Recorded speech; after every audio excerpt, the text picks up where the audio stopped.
It's time to visit Powers Bluff, which is located right in between Marshfield and Wisconsin Rapids.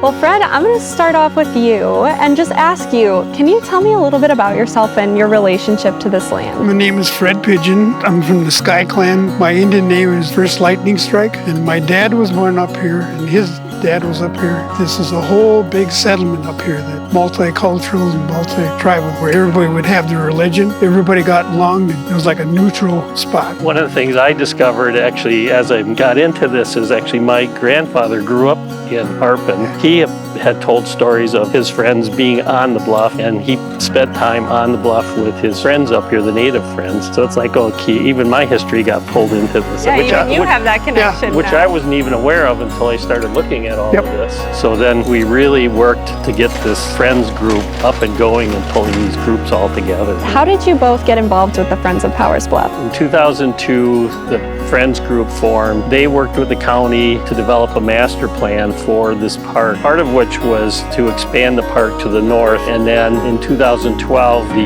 county was able to purchase the land to the north. And then over the last 3 years, the county has essentially built a trail system. So you have single track bike trails and multi-use trails. And then with the building of the trails, the county really needed a volunteer group to help maintain the trail system. So then we got in contact and essentially joined forces to create a club really that looked at the entire park. So we're trying to build up more things that we can get involved with the community. One of the greatest things with this is that you have 3 different groups that are actually coming together and working together. You have a group of people who are working on the historical side of this, preserving that. You have a group of people like Dr. Freckman who are essentially preserving the natural side of this, and then you have a recreation group that are all working together. Well, thank you guys so much for being here. Thank you for your time. Can we go explore a little bit? Yes. All right, let's do it. Yep.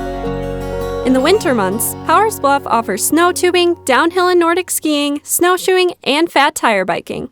So you're a high school coach. Tell me a little bit about what that looks like. We get to kind of develop a family of mountain bike enthusiasts who enjoy being together, enjoy riding together, and then racing together. So the high schools from across the state have several venues each year, and they go and they race mountain bikes across the state of Wisconsin. Powers Bluff in particular is such a unique environmental treasure. There is nice wide double track trails, gravel paved for people who want to do a little more leisurely type of ride, and then there are mountain bike trails that are cross-country type trails, and then there are trails that are strictly downhill trails that are for advanced riders only, that have some pretty advanced features, some difficult things that advanced people should only try to tackle. You know, it's an adventure. You come out and you ride and you get to be with your friends and hang out and have fun and test your skills. My dream for this place is someday, within the next 5 years, hopefully, to host a NICA race here. The venue is ideal for it, and we have the opportunity to appreciate as well as preserve that.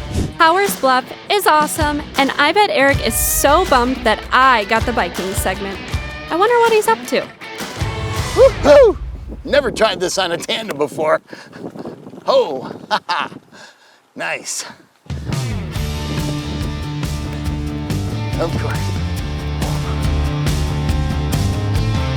So if somebody was thinking about hitting the Wood County parks, why would Nepco be a great stop? You know, Powers Bluff is more of the flow trail. They have gaps and jumps and everything like that, and we don't have any of that here. This is all old school single tracks, generally considered a beginner, somewhat intermediate course. There are several trail systems within an hour of rapids, and this is just a nice trail system close to town. You can get a good workout in, come out here for an hour and go back home or whatever you want to do. All right, Neil, hey, thanks for the experience on the tandem. No problem. To really dive into these trails, I'm gonna do a solo bike and see if we can keep up with me. Let's hit her. Okay.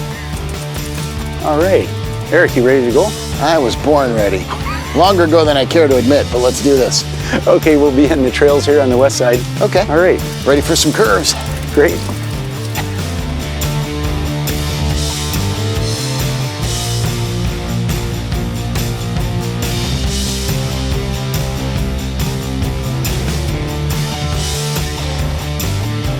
Whew.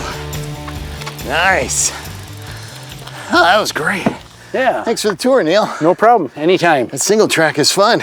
All right. Barely clear some of the trees with these handlebars. It's pretty tight. It is. It's a lot of fun, though. Nepco Lake County Park is a stunning hidden gem. And now, it's time to experience it from the water.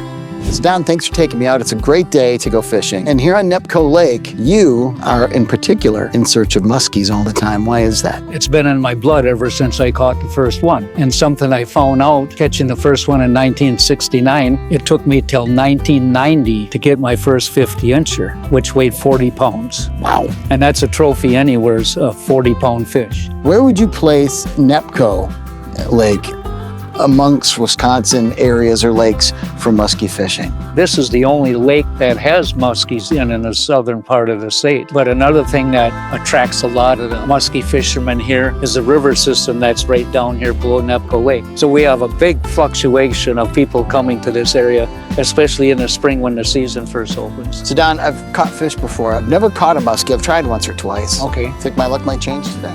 it's possible. Oh, can we give it a shot? We can always give it a shot.